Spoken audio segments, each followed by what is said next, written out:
nit ñi noot bi ñeen noot bépp kuréel boo xam ne la tax a jóg mooy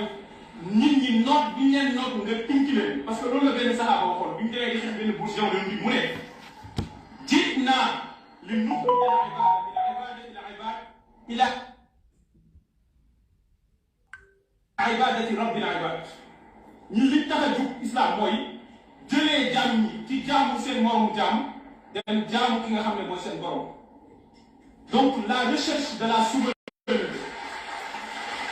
la quête de souveraineté dafa nekk loo xam ne nañu xam ne dafa am dimension spirituelle. yonent bi moo wax ni képp ku téye sa alal maanaam wàcc liggéey ba ngoon jot ñu fay la salaire bi 50 000 nga xam da nga mel sama genre bi bëriwul salaire ngay dox agresseur dogaale la ne la dama bëgg a nangu li nga yor nga ne ko maa bañ joxuma la ko yonent bi nee na bu ngeen xeexee ba mu jël sa bakkan ajana nga jëm. waaye léegi kuy xeex du alalu Sénégal fan nga jëm boo dee. bon ci salaamaaleykum maa ngi nuyu ñëpp di leen ziar di leen jaajëfal bu baax a baax a baax xam naa ci lii la ñuy njëkk waxtaane ba noppi li mu wax nii après ñu dem ci yeneen affaire yi ñëw ci Thioro Mbacké parce que nag li gën a tax live bi nii moom moo tax may gën a live sax nag quoi. voilà donc dinaa wax ci ngañ ma dem ba xaw ma donc après ma ñëw ci Cheikh Thioro live bu bëgguma gudd nag c'est-à-dire live juste 20 minutes à 25 minutes après ñu mën ko partager fu nekk. Inch'Allah donc dañ koy dégluwaat rek li mu wax rek ba fenal yonent bi saa sallam nit ñi noot bi ñeen noot nga tinki leen parce que loolu la benn saxaaba waxoon bi ñu demee di xeex benn bourse jamono bi mu ne jiit naa li nuxrija al ibada min ibadati al ibad ila ibadati rabbil ibad ñi li tax a jug islam mooy jëlee jaam ñi ci jaamu seen moromu jaam dem jaamu ki nga xam ne mooy seen borom. Donc la recherche de la souveraineté, la quête de souveraineté dafa nekk loo xam ne nañu xam ne dafa am dimension spirituelle. yonent bi moo wax ni képp ku téye sa alal maanaam wàcc liggéey ba ngoon jot ñu fay la salaire bi 50 000 nga xam da nga mel sama genre bi bëriwul salaire ngay dox agresseur dogaale la ne la dama bëgg a nangu li nga yor nga ne ko maa bañ joxuma la ko yonent bi nee na bu ngeen xeexee ba mu jël sa bakkan ajana nga jëm waaye léegi kuy xeex du alalu Sénégal fan nga jëm boo dee. li ma bëgg ndaw ñu xam mooy c'est-à-dire xeex bii ñu nekk ku ci dee pertoo bu la ko seen yaay wax bu leen ko seen papa wax bu leen ko seen xarit di toog si boppu koñ bi di fubal di naan ataaya te xeexul wax. donc yéen a ko déggandoo Ngagne Demba mooy wax noonu c'est-à-dire que moo tax ñu titré live bi violence insulte bain de sang Pastef c'est fait et c'est défait mooy Pastef c'est fait Pastef defaru na ci li nga xamante moom mooy fen defaru na ci li nga xam moom mooy violence verbale ak violence physique donc ñu saaga la wàññi maanaam ñu saaga la du dara ci ñoom ñu au fait ñu attaqué la physiquement du dara ci ñoom ñu fen du dara ci ñoom ñu fen maanaam ñu fen du dara ci ñoom c'est-à-dire que dañuy fen comme nu mu leen neexee. maintenant ci lii mu wax par rapport ak li nga xam ne jot na am c'est-à-dire que dinaa ñëw ak yéen spécialement ci li nga xam moom mooy ay audio yi nga xam ni Oustaz Lamine Sall def na ko muy nekk audio yu am solo mais li gën a yokk ko tax ma wax mooy que nit ki bu taxawee layal la muy jëf layalee ko ci yonent bi sallallahu alayhi wasallam dafa yellu aussi ñun ñu dellu si leeral parce que islam li ñuy wax ni islam sori na ko islam waxu ko islam mus koo wax islam sori na ko bu yàgg yonent bi sallallahu alayhi wasallam bu muy wax ni bu la nit attaqué bëgg la maanaam bëgg la boom mooy daf fekk ne nit ki songu la yow maanaam mu songu la bëgg nangu sa alal dans ce cas da ngay xeex loolu ni ñu koy mën a misaale mooy militaire bay nekk fële ci àll Casamance bi di xeex pour Sénégal ñu yónni ko fa mu dem di xeex nekk soldat dem di xeex pour l'intégrité du territoire bu fa dee mën nañ jàpp ne shahid na yow bi nga xam ni fayek nga effectivement fayek nga weer maanaam nit ñëw bëgg la agressé bëgg nangu sa alal boo fa dee shahid nga loolu si isaak amu ci waaye dama bëgg mu leer Sénégalais yi ne leen yonent bi sallallahu alayhi wasallam ba muy wax moom la mu wax ci contexte bi mu ko waxee ak li sallallahu alayhi wasallam wax ci contexte bi mu ko waxee comme yàlla ak yaal yi xam nga yàlla wax na xeex leen ci alquran yàlla wax na ko dem jóg leen ngeen xeex ba keroog kàddu laa ilaha illallah nekk ci kaw kàddu kéeféer nekk ci suuf yàlla wax na loolu kan moo jóg di xeex léegi ban nit mooy jóg rek ne damay attaquer ay benn dëkk boo xam parce que dëkk bi gëmuñu yàlla rek damay dem xeex uniquement pour ñooñu wax laa ilaha illallah mu dellu siwaat pourtant yéen bi li mu xeex yépp loolu xeex ak ñoom ba keroog xataa laa takkuuna fitnatan fil ardi ba keroog fitna jël ci kaw suuf kàddu gi yëpp nekk benn kàddu muy kàddu laa ilaha illallah pourtant yàlla wax na loolu ci alquran mais est-ce que cela veut dire que dañuy jékki-jékki rek nu mu tudd sax jamaat ibaadu rahmaan wala alfalaax jékki-jékki rek def seen fatwa nañ dem dal ci kaw Guinée wala dal ci kaw benn dëkk pour dem tubloo leen dugal leen ci l'islam ça ne se passe pas comme ça l'islam ne fonctionne pas comme ça mais seen danger ñoom au fait mooy nii lañ dangereux wax nga xadis tout temps xam xaw ma ndax xam na wala xamul nga bàyyi ay xadis yoo xamante ni xadis yu leer naññ la yoo xam dafay ñëw di dal ci képp koo xamante ni da nga jóg ngir dal ci kaw nguur wala jóg dal ci kaw ki nga xam ni moo yor nguur gi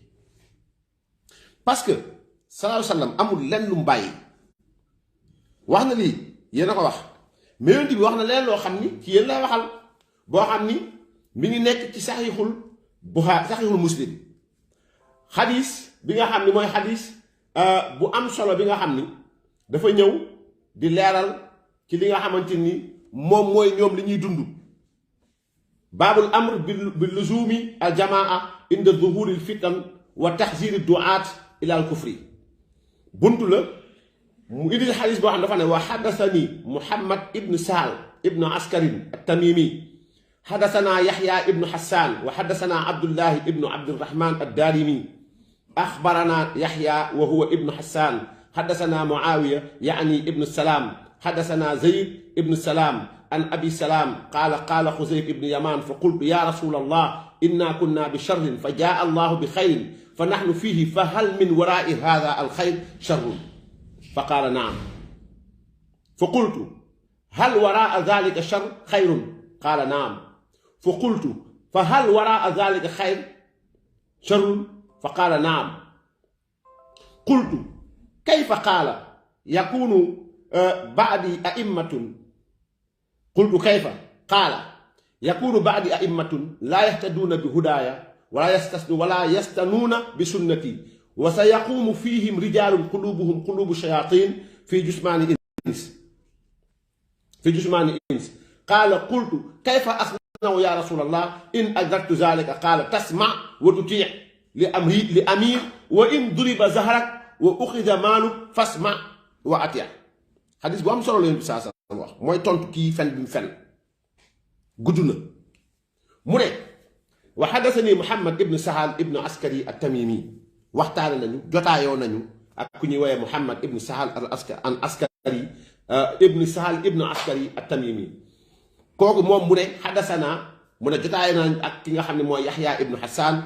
mu ne wa xaddasanaa ñu jotaay ak ki nga xam ni nu mu tudd sax xaddasanaa Abdullahi ibnu Abdirahman ad-Daarimi kooku tamit jëlee ci ki nga xamante ni mooy axbaranaa Yaxya mu jëlee ci Yaxya wa huwa ibnu Xisaan moom la ñu woowee ibnu Xisaan xaddasanaa Muawiya mu toog na ci ak Muawiya Yaxya ibnu Salaam yaani ibnu Salaam donc xaddasanaa Zayd mu ne jëlee ci Zayd ibnu Salaam an Abi Salaam ñu jëlee ci ku ñuy woowee Abi Salaam qaala mu ne qaala Xuzayfa ibnul Yamaan mu ne jëlee nañ ci Xuzayfa ibnul Yamaan lan la wax fa qultu Xuzayfa ibnu Yamaan ci moom lañ jëlee xadis bi mu ne qultu Xuzayfa moo toog ak yonent bi saa sallam mu ne ma ne yonent bi saa sallam yaa rasulallah yow mi yàlla yónni inna kunna bi sharrin ñun de nekkoon nañ ci musiba nekkoon ci kéeféer nekkoon ci jaahiliya nekkoon ci suul ay doom yu jigéen nekkoon ci mën sa morom duma nekkoon ci ceddo nekkoon ci lu bon inna kunna bi sharrin fa jaa allahu yàlla ñëw bi xayrin indi ñu islaam indi ñu jàmm indi ñu salaam indi ñu jaamu yàlla indi ñu ku ne téye sa làmmiñ ku ne téye sa bët ku ne téye sa loxo ku ne téye sa tànk di wax loo xam di def loo xam maytu ni ku tooñ maytu lu jël alalu jàmbur maytu lu ko rey jirim maytu lu jël alalu jirim moom lay wax ne inna kunna bi sharrin fa jaa allahu bi xayr fa nahnu fii ñun ñu ngi nekk ci loolu ba léegi ñu ngi nekk ci lislaam boobu waaye liñ jaaxal yow mi yàlla yónni fa hal min waraai haada ndax jàmm jii ñu yàlla indil ginnaaw bi ñu jëlee ci kéeféer ginnaaw bi ñu jëlee ci musiba ndax ginnaaw loolu fa hal min waraai haada alxayr ndax ginnaaw alxayr ginnaaw yiw bi ñu yàlla indil muy jàmm muy salaam ndax dina am sharrun ay musiba yu ñëwaat qaala sallallahu alayhi wa sallam ne ko naam dina ñëwaat mu ne sallallahu alayhi wa sallam ne ko di ngeen delluwaat ci la ngeen nekkoon qultu moom mi nga xamante mooy Xusayfa ibnu Yamaan mu ne qultu ma waxaat encore hal waraa zalika sharrun xayr ndax ginnaaw musiba boobu jàmm dina ñëwaat xaala yonent bi saa sallam ne naam jàmm dina ñëwaat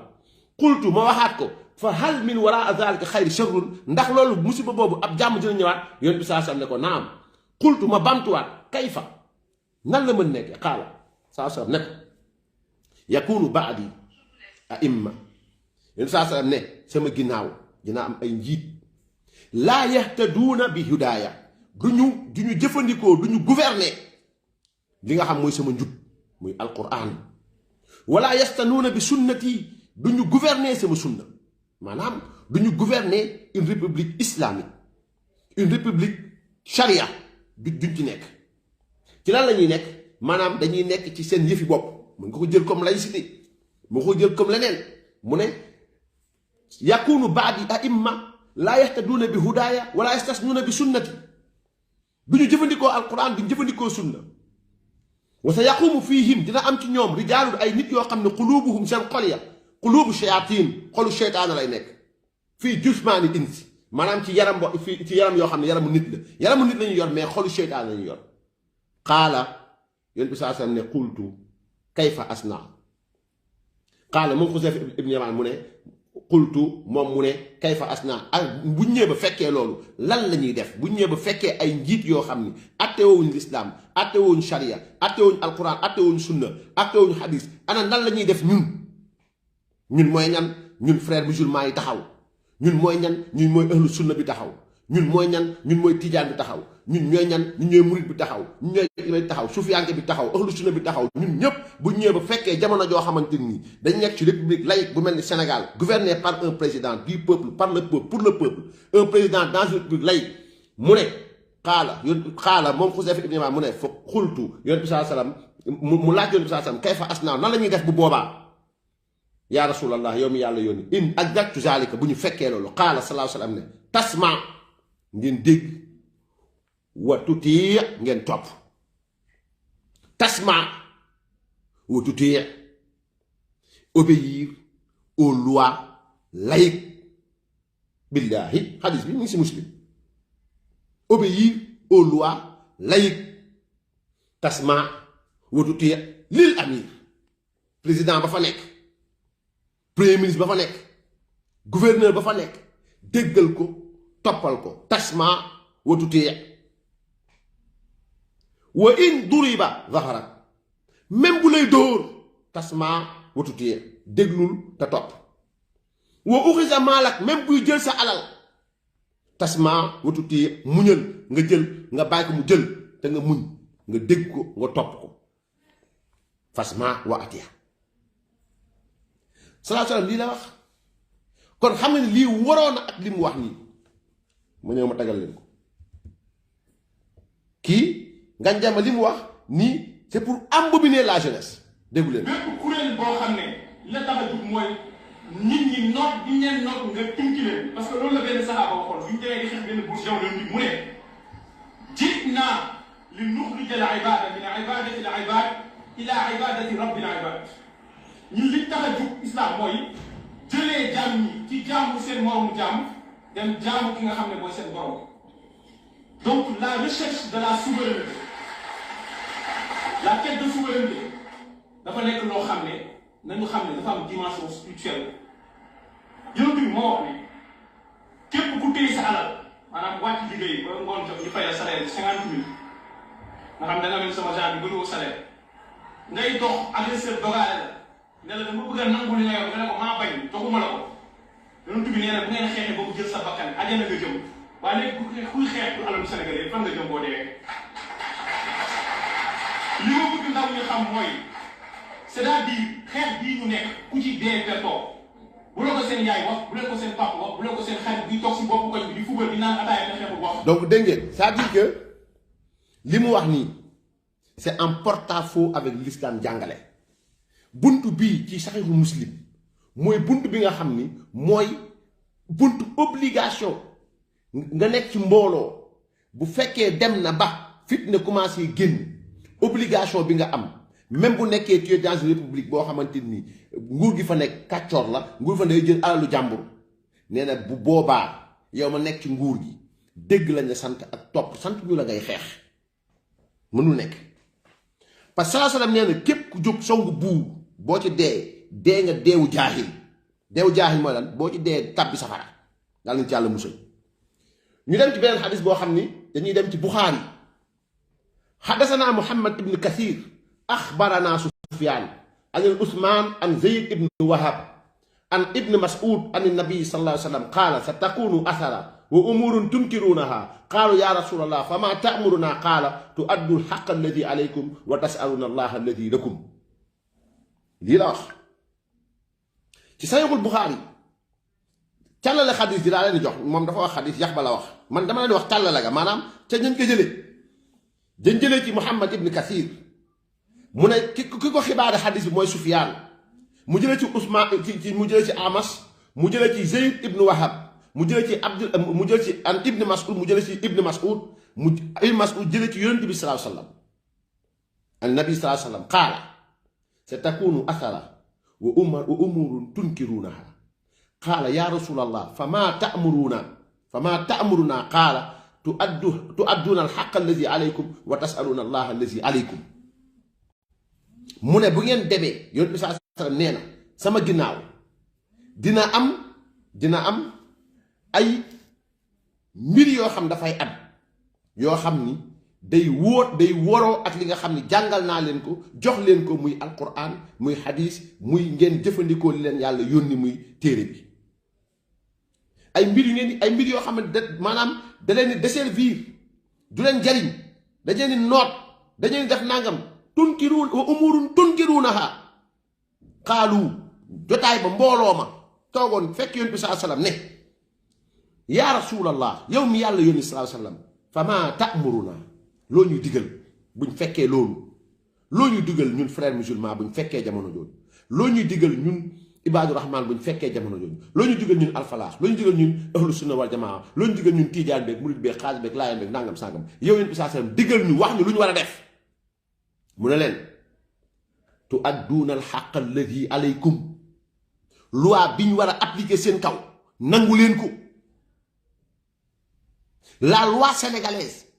le code pénal sénégalais le code de procédure sénégalais la constitution du Sénégal bu boobaa tu'adduuna al-haqqa alladi alaykum jooxe leen ko ba mu mat sëkk bu kenn jóg naan président bi lii di ko xas ak di ko def nangam loolu wàcc sunna la bu kenn jóg naan désobéissance civile wàcc sunna la bu kenn jóg jàmmarloo nguur wàcc sunna la mu ne wa tasaluuna allaha allazi lakum ngeen ñaan yàlla la leen nguur googu waroon joxu leen ko ñaan leen yàlla mu jox leen ko bu ñëw ngeen muñ xadis boobu mi ngi ci téere Buxaari xadis 3603 donc buñ delluwaatee ci muslim xadis bi dama ñëwoon tamit mu wax ni yaa nabiy allah araayta in qaamat alayna am umara yasalunana xaqahum wa yamnauna xaqan fama ta'muruna qaala fa a'rid anhu summa sa'alahu fa a'rada anhu summa sa'alahu fi thaniya aw fi thalitha fa jazabahu al-ash'ath ibn qaysh fa qaala nabiy sallallahu alayhi wa sallam isma'u wa ati'u fa innama alayhi ma hummilu wa alaykum ma hummiltum sallallahu alayhi wa sallam kii dafa ñëw mu laaj yonent bi sallallahu alayhi wa sallam nag bu fekkee ñun dañoo ñëw fekk benn buur boo xam ni lañ mu yelloo dañ ko koy jox mais ñun lañ yelloo joxuñu ko loo ñuy digal bu ñëwee Sénégal bu ñu nee constitution loi lii la wax ñu def ko nguur gi dama war a def defu ko loo ñuy digal yonent bi sallallahu alayhi wa sallam du mooyu mu laajaat fa a'rid anhu su ma sa'alahu mu laaj ko yonent bi du mooyu fi saaniya ñaari yoon aw fi saalisa wala ñetti yoon fa jazabahu Ash'ath ibn Qaysh xëcc ko ba ñëw yonent bi saa saa ne ko isma'u dégg leen wa ati'u topp leen fa innama alayhi ma hummil wa alaykum ma hummiltum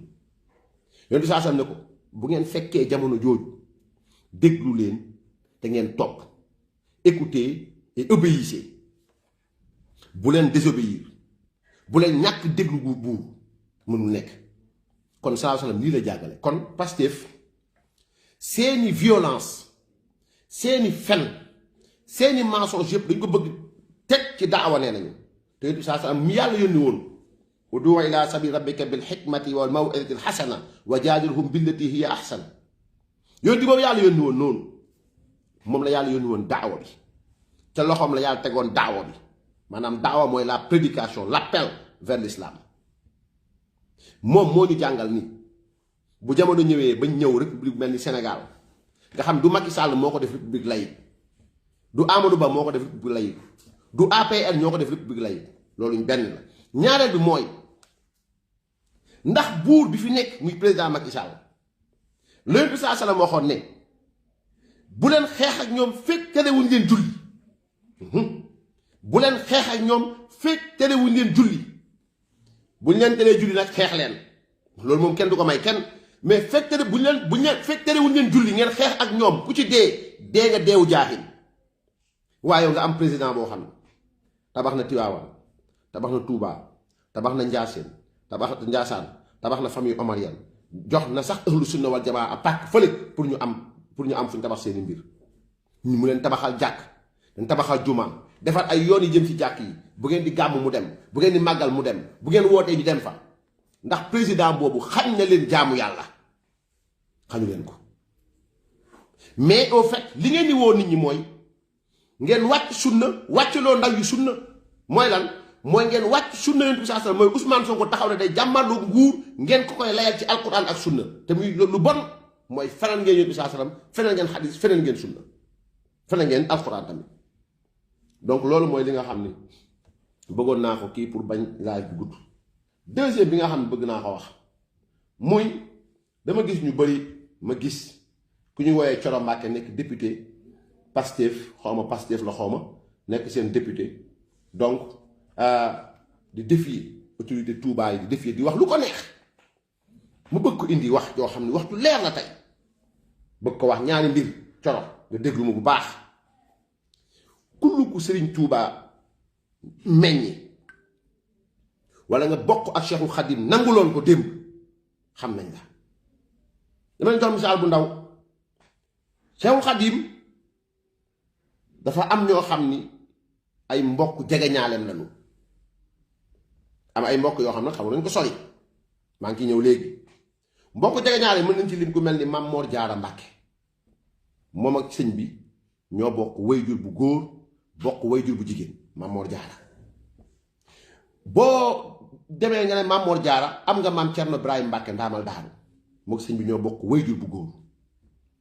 nga ne am nañu maam Massamba Mbacké waxoon naa ko dem lu sëñ Touba bind moo ko maas